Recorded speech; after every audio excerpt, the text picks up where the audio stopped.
लोगों के दुख दर्द, उनके आंसू पोंछने के लिए, उनके दुख दर्द में सहभागी बनने के लिए छोटे छोटे बच्चों और अपनी बहनों के चेहरों पर मुस्कुराहट लाने के लिए जिस आत्मीयता के साथ, जिस तड़प के साथ भारतीय शक्ति चेतना पार्टी संघर्ष करती है, इसका एक एक कार्यकर्ता जिस तरह संघर्ष करता है, अपने कदम आगे बढ़ाता है, विश्वास मानिए इस संघर्ष में भी, इस कार्य में भी हम सभी परम आनंद की अनुभूति करते हैं। और वह अनुभूति सिर्फ योगी राज श्री शक्तिपुत्र जी महाराज के पावन चरण कमलों से प्राप्त होती है, उनके द्वारा प्रदान की गई आत्मशक्ति से प्राप्त होती है। आज ये चुनावी आम सभा है। बहुत सारे बिंदुओं में समाज को जागृत करने की अभिलाषा रहती है, लेकिन समय का ध्यान रखते हुए आगे और भी सभाएं हैं। आज इस आम सभा के माध्यम से हटा विधानसभा में भारतीय शक्ति चेतना पार्टी एक जन आवाज बनकर लोगों को जागृत करने का प्रयास कर रही है, जन जन को जगाने का प्रयास कर रही है, रात दिन एक कर रही है, अनीति, अन्याय, अधर्म के धरातल को नष्ट करने का प्रयास कर रही है। और विश्वास मानिए आज इस आम सभा में हमारे जो नगरवासी, हमारे जो पार्टी कार्यकर्ता इस अभियान में लगे हैं, उन्होंने अपनी उपस्थिति दर्ज कराई है। सबसे पहले उनका हक बनता है कि उनको भारतीय शक्ति चेतना पार्टी के राष्ट्रीय कार्यालय की तरफ से भूरी भूरी प्रशंसा की जाए, आपका बहुत बहुत धन्यवाद किया जाए।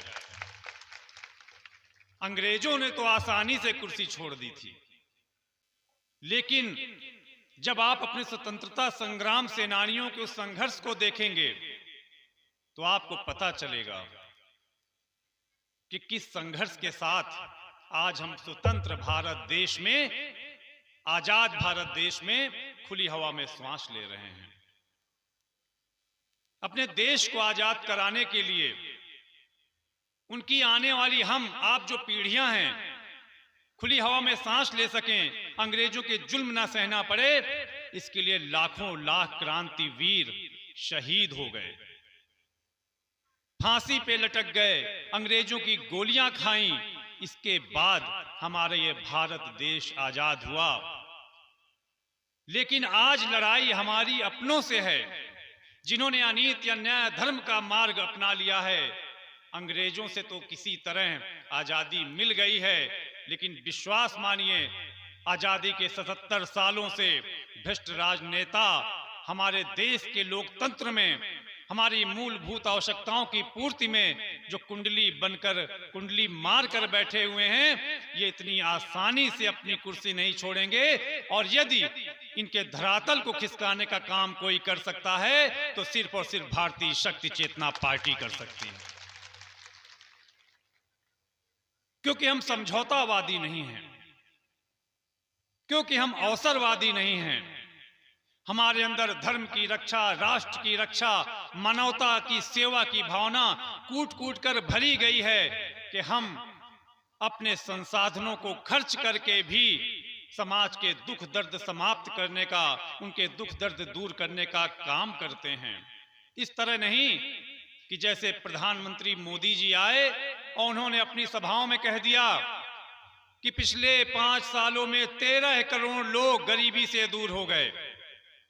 13 करोड़ लोग, कितना अच्छा लगता है सुनने में, आंकड़ा कितना अच्छा है। हम आप आम जनमानस 13 करोड़ में कितने जीरो होते हैं ये भी सोचने समझने में मेहनत लगेगी।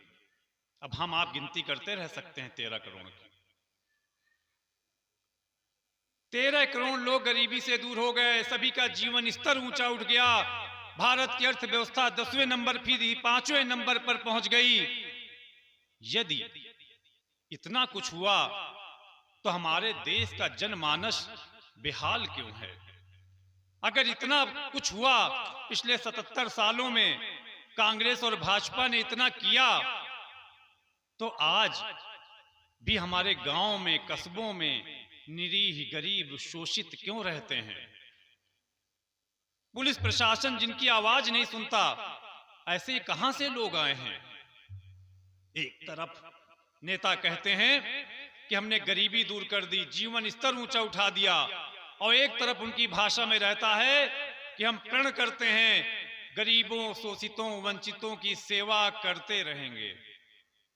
समझिए, आप उनके खेल को समझिए। एक तरफ हमको आपको ऊंचा उठा दिया, ऊपर से जीवन भर गरीब, वंचित, शोषित रखेंगे, तभी हमारी आपकी सेवा कर पाएंगे। अरे कभी ये क्यों नहीं कहते कि हम आपसे यह वादा करते हैं, हमारे घोषणा पत्र में यह है कि हमारे देश में आने वाले इतने वर्षों में कोई भी गरीब, शोषित, वंचित नहीं रहेगा। यह वादा आपके द्वारा क्यों नहीं किया जाता? ऊंच नीच, जाति भेद के नाम पर कभी किसी को सताया नहीं जाएगा, यह वादा क्यों नहीं किया जाता? क्योंकि ना उनकी ऐसा करने की मंशा है, ना उनका कोई इरादा है, ना उनके अंदर वह इच्छा शक्ति है कि समाज में इतना बड़ा परिवर्तन लाएं। यदि हमारे बच्चों को स्वस्थ बनाना होता, हमारी बहन बेटियों की इज्जत की रक्षा होती, किस भावना होती, तो भाइयों और बहनों, कब कि हमारे मध्य प्रदेश की यह सरकार, जो अपने आप को हिंदुत्व की सरकार कहती है, योगी राज श्री शक्ति पुत्र जी सदगुरुदेव महाराज के द्वारा जब भोपाल में नशा मुक्ति महाशंखनाद किया गया, वहां भी बड़े बड़े नेता पहुंचे, मुख्यमंत्री पहुंचे, उन्होंने वादा किया कि हम नशा मुक्ति का प्रयास करेंगे, एक संभाग से प्रयास करेंगे।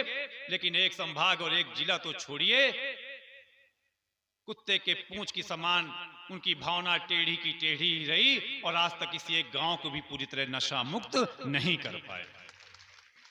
वहीं भारतीय शक्ति चेतना पार्टी ने, हमारे संगठन के कार्यकर्ताओं ने, हम गर्व के साथ कहते हैं कि इस जनमानस का हमें ऐसा सहयोग मिला, एक एक महिलाओं का ऐसा सहयोग मिला कि आज इस सागर संभाग में लाखों परिवार नशा मुक्त जीवन जी रहे हैं और समाज की सुरक्षा के लिए काम कर रहे हैं। यदि आपने इतना काम किया तो आपको आज लाडली बहनों को 1000-1200 रुपए देने की क्या आवश्यकता पड़ रही है? यदि आपने इतना काम किया तो आज आपको सिलेंडर 200 रुपए सस्ता करने की क्या जरूरत पड़ रही है? सहज रूप से आपको वोट मिलना चाहिए। हमारे आपके दिमाग से ये लोग खेलते हैं। पहले 4.5 साल तक महंगा सिलेंडर दिया, सब्सिडी जो मिलती थी उसको भी काट लिया, और जब चुनाव के 3-4 महीने बचे तो आपको 200 रुपए सिलेंडर कम कर दिया। बहुत सारे लोग खुश हैं, देखिए 200 रुपए सिलेंडर कम कर दिए। भारतीय जनता पार्टी के नेता भी गांव गांव पहुंचते हैं और बताते हैं कि 200 रुपए सिलेंडर कम कर दिए। लेकिन आप जोड़िए कि पहले 4.5 साल तक कितने महीने थे, 200 रुपए करके ज्यादा लिए गए, अब 3-4 महीने की छूट दी गई। इसी तरह हम लोग पिछले 10 वर्षों से सुनते रहे, पेट्रोल इतना बढ़ा, 70-80 रुपए लीटर मिलने वाला डीजल पेट्रोल आज 100 के पार हो गया। और जब चुनाव के कुछ महीने बचे तो पेट्रोल डीजल की कीमत को बांध दिया गया। जब बढ़ता था दाम, पूछा जाता था नेताओं से तो कहते थे वो तो ऑयल कंपनियां निश्चित करती हैं, उसमें सरकार का कोई हाथ नहीं है। अचानक क्या हुआ? 3-4 महीने से पेट्रोल डीजल बढ़ ही नहीं रहा, क्योंकि हमारे आपके मन मस्तिष्क से निकाल देना चाहते हैं कि महंगाई बढ़ी है, डीजल पेट्रोल महंगा हुआ है, खाने वाला तेल 200 रुपए किलो पहुंच गया, टमाटर प्याज 100 रुपए किलो मिलता है। हमारे दिमाग से निकाल देना चाहते हैं। जिस दिन चुनाव हो जाएगा, वोट पड़ जाएंगे, 24 घंटे के अंदर आप सुनेंगे कि पेट्रोल और डीजल फिर से महंगा हो गया। बड़े बड़ी पार्टियों, बड़े बड़े नेताओं की इस मानसिकता को समझने की जरूरत है, किस तरह हमारे आपकी भावनाओं के साथ छल कर रहे हैं। स्वास्थ्य सुविधाएं हमारे प्रदेश में, और खासकर दुख होता है जहां इतने भावनावान लोग इस सागर संभाग में रहते हैं, मंदिरों की भूमि है, तीर्थ स्थानों की भूमि है, वहां स्वास्थ्य चिकित्साओं के लिए अपने जिले और संभाग में तो छोड़ दीजिए, यदि कोई गंभीर बीमारी से पीड़ित हो जाता है या आपातकाल अवस्था में पहुंच जाता है तो संभाग तो छोड़िए, प्रदेश में भी इलाज कराने की व्यवस्थाएं नहीं है। आप लोग भी सुनते हैं कि यदि कोई बीमार हो गया तो पड़ोसी आपका कहां लेके गया है अपने परिजन को? नागपुर लेके गया, दिल्ली लेके गया, मुंबई लेकर गया। आखिर कब तक? 20 सालों में भाजपा के इतने मंत्री इस प्रदेश में रहे जो इस संभाग, इस जिले से थे, आज केंद्रीय मंत्री इस जिले से हैं, लेकिन अपने घर तो भरते रहे, बड़े बड़े भवन तो बनाते रहे, बड़े बड़े भूखंड तो खोलते रहे, शराब माफियाओं को संरक्षण तो देते रहे, लेकिन हमारे जिले में एक भी एम्स जैसा अस्पताल नहीं बनवा सके जहां हम आप जाकर इलाज करा सके। किस किस का जवाब देंगी ये पार्टियां? शिक्षा व्यवस्था, कभी नेता अधिकारियों के बच्चे उन शासकीय स्कूलों में पढ़ते हैं, और यदि शासकीय स्कूलों में किसी तरह उन्होंने पढ़ाई पूरी भी कर ली तो कौन से ऐसे विश्वविद्यालय आपके जिले में हैं, कौन सी ऐसी बड़ी संस्थाएं हैं जहां से आपका बच्चा पढ़ लिख कर आईएएस आईपीएस अधिकारी बनेगा, बड़ी कंपनियों में नौकरी पा जाएगा, अंग्रेजी बोलना सीखना जाएगा। बड़े बड़े नेताओं के, मंत्रियों के बेटे विदेशों से पढ़ के आते हैं, बड़े बड़े महानगरों में पढ़ते हैं, लेकिन हमें आपको गुलाम बनाकर रखना चाहते हैं।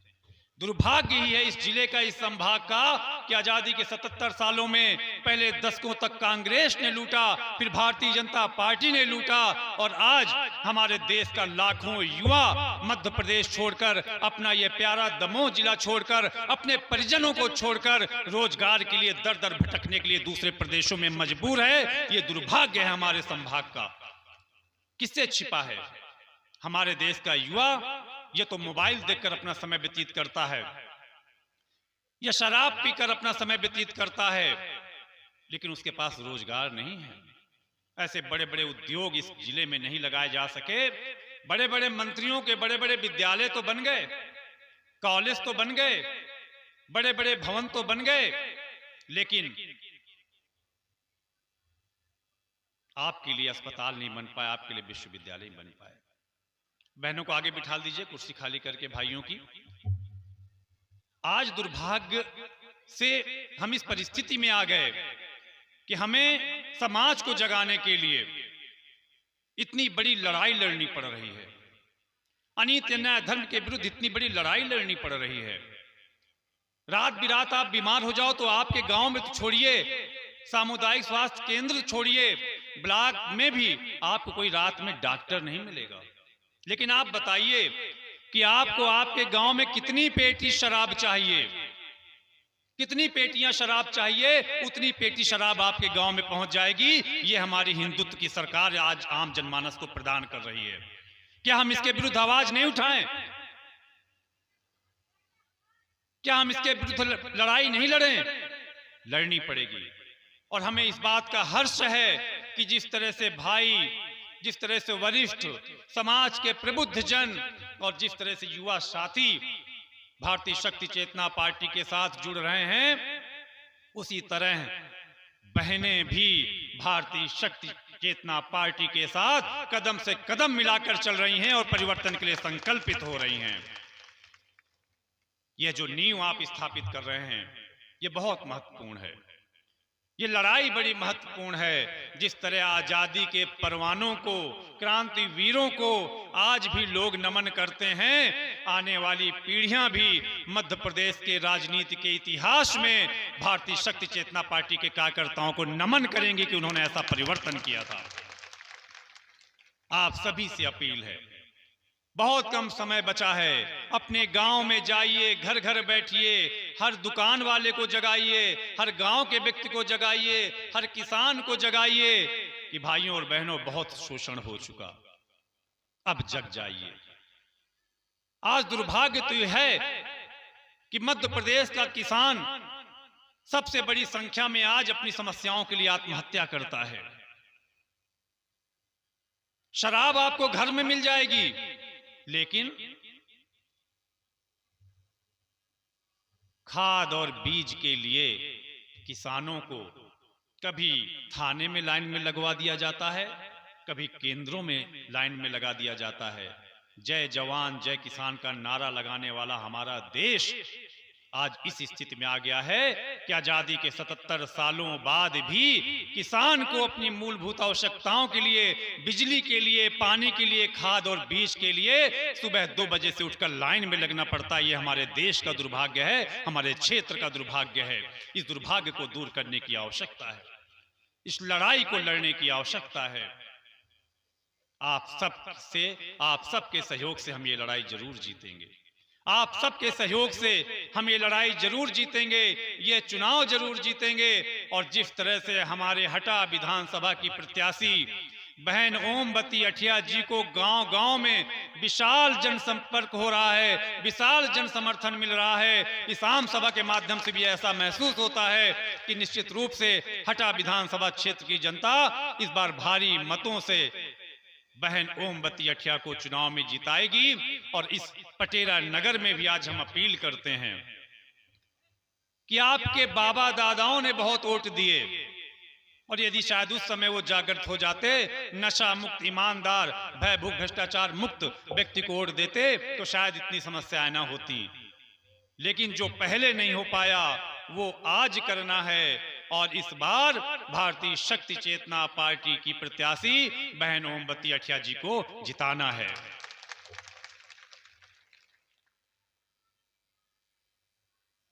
पूरे दमोह जिले में हमारी चारों विधानसभा में चारों प्रत्याशी पूरी मुस्तैदी से लड़ रहे हैं। हजारों कार्यकर्ता घर घर जाकर जन जागरण कर रहे हैं, लोगों को जगाने का प्रयास कर रहे हैं। और भाइयों बहनों, भूल मत जाना, भारतीय शक्ति चेतना पार्टी का चुनाव चिन्ह बांसुरी है, जो पूरे दमोह की चारों विधानसभाओं को मिला हुआ है। जहां जहां आपके रिश्तेदार हैं, जहां जहां आपके परिवार हैं, जहां जहां आपके मित्र यार हैं, उन सबको बताइए कि इस बार नशा मुक्त प्रत्याशी को चुनने की बारी है और बड़ी बड़ी भ्रष्टाचार पार्टियों को मुंह तोड़ जवाब देने की बारी है। इसलिए हम आपसे अपील करते हैं, पटेरा नगर से बार बार अपील करते हैं कि पटेरा नगर हटा विधानसभा क्षेत्र का बहुत ही महत्वपूर्ण क्षेत्र है। यदि आप जागृत हो गए, आपने बहन को अपनाया, आपने इस विचारधारा को अपनाया, तो निश्चित रूप से हम लोग बहुत बड़ा परिवर्तन करेंगे।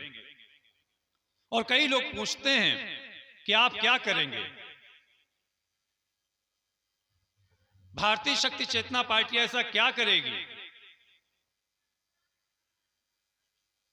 करने के लिए तो हमारे घोषणा पत्र में सैकड़ों बिंदु हैं, लेकिन किस तरह की हलचल मचाई जा सकती है, इसका अंदेशा हम आपको 2-3 बिंदुओं से ही बता देते हैं कि जैसा कि हमारे प्रधानमंत्री मोदी जी कहते हैं, न मैं खाऊंगा न खाने दूंगा। लेकिन ऐसा एक विभाग बता दीजिए, हमारे प्रबुद्ध जन भी बैठे हैं, नए भाई भी बैठे हैं बहुत संख्या में, पूरा पटेरा नगर सुन रहा है, ऐसा एक विभाग बता दीजिए जहां आज भी आम व्यक्ति का बिना रुपया दिए काम होता हो। राजस्व का कलेक्ट्रेट, पुलिस विभाग, कहीं कोई एक बिजली विभाग, कोई एक कार्यालय बता दीजिए जहां बिना रिश्वत दिए काम होता हो। बड़े बड़े मंचों से कहना और करने में बहुत फर्क है। जिन जिन क्षेत्रों में हमारे जनपद सदस्य चुने गए, सरपंच चुने गए, जनप्रतिनिधि चुने गए, हम गर्व के साथ कहते हैं कि वहां का सर्वे करा लिया जाए। जहां जहां हमारे भारतीय शक्ति चेतना पार्टी के विजयी प्रतिभागी अपने अपने ग्राम पंचायतों में, अपने जनपदों में कार्य कर रहे हैं, वहां हमारे जीते हुए जनप्रतिनिधियों के कार्य पर कोई एक उंगली भी नहीं उठा सकता। इतनी ईमानदारी से कार्य किया जा रहा है। और इसी तरह जिस दिन भारतीय शक्ति चेतना पार्टी का विधायक जिस क्षेत्र में बनेगा, हमारी बहन ओमवती यदि हमारे हटा विधानसभा की प्रत्याशी, विजयी प्रत्याशी चुनी जाती हैं, विजेता घोषित होती हैं, तो सबसे पहला काम पूरे क्षेत्र से शराब माफियाओं की दुकान बंद करा दी जाएगी। एक भी अवैध शराब किसी गांव गली में बिकने नहीं देंगे और शीघ्र प्रस्ताव लाकर शराब के ठेकों की दुकानें भी बंद कराएंगे। साथ ही आपने मोदी जी को सुना कि ना खाएंगे ना खाने देंगे। जिस दिन हमारा प्रत्याशी विजयी होगा, सबसे पहला काम यह होगा कि हर शासकीय विभाग में उसके मुख्य द्वार पर बड़े बड़े बोर्ड लगवाए जाएंगे, जिसमें बड़े बड़े अक्षरों में लिखा होगा, यह भ्रष्टाचार मुक्त विभाग है, आइए बिना 1 रुपए दिए अपना काम कराइए, और यदि कोई आपसे 1 रुपए मांगे तो इस नंबर पर आप तत्काल सूचित कीजिए। 24 घंटे के अंदर उस भ्रष्टाचारी को जेल की सलाखों के पीछे भेजा जाएगा। हम उस संकल्प के साथ काम कर रहे हैं।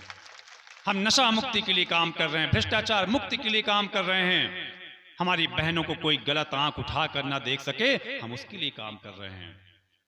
इतना बड़ा ये बुंदेलखंड का धार्मिक क्षेत्र, और दुर्भाग्य है कि आज दमोह जिले में आज भी सैकड़ों ऐसे गांव हैं जहां शराबियों का, शराब माफियाओं का ऐसा बोलबाला है। इस तरह हमारे युवा साथियों को, भाइयों को शराब पिला पिलाकर बेशुद्ध कर देते हैं कि शाम के बाद उन गांव में हमारी बहन बेटियां निकल नहीं सकती।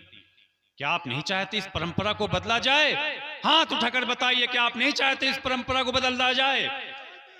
यदि आप चाहते हैं कि नशा मुक्त क्षेत्र बने, भय भूख भ्रष्टाचार मुक्त क्षेत्र बने, तो हाथ उठाकर संकल्प लीजिए कि इस बार भारतीय शक्ति चेतना पार्टी को वोट देना है और बहन ओमवती अठिया जी को भारी मतों से विजयी बनाना है। परिवर्तन आएगा और निश्चित रूप से परिवर्तन आएगा। यह जो आवाज उठ रही है, इसको रोकने की सामर्थ्य दुनिया में किसी के पास नहीं है, क्योंकि हम सत्य को लेकर चल रहे हैं, ईमानदारी को लेकर चल रहे हैं और परिवर्तन करके रहेंगे। आज पटेरा नगर में आप सबके बीच में आकर बहुत अच्छा लगा। बहुत सारी बातें आप लोगों के बीच में कहने का अवसर मिला। आपने बड़े ही गंभीरता ध्यान से सुना। आगे भी और सभाएं हैं, कल भी बहुत सारी सभाएं हैं, समय कम है, हमारे कार्यकर्ताओं को आगे भी व्यवस्था देखनी है। आप लोगों से जो स्नेह मिला दीपावली पर्व पे, जो आप लोगों ने भी इतनी आत्मीयता और शुभकामनाएं दी, इसके लिए हृदय से मैं यहाँ उपस्थित समस्त भाइयों का, बहनों का, वरिष्ठ जनों का, बुजुर्गों का बहुत बहुत धन्यवाद करता हूँ। एक बार उस भारत माता को नमन करते हुए जय घोष करेंगे। बोलिए भारत माता की, भारत माता की, भारत माता की जय हिंद, जय हिंद, जय हिंद। वंदे मातरम, वंदे वंदे वंदे। भारतीय शक्ति चेतना पार्टी, भारतीय शक्ति चेतना पार्टी, भारतीय शक्ति चेतना पार्टी। बहुत बहुत धन्यवाद, आप सभी का बहुत बहुत धन्यवाद।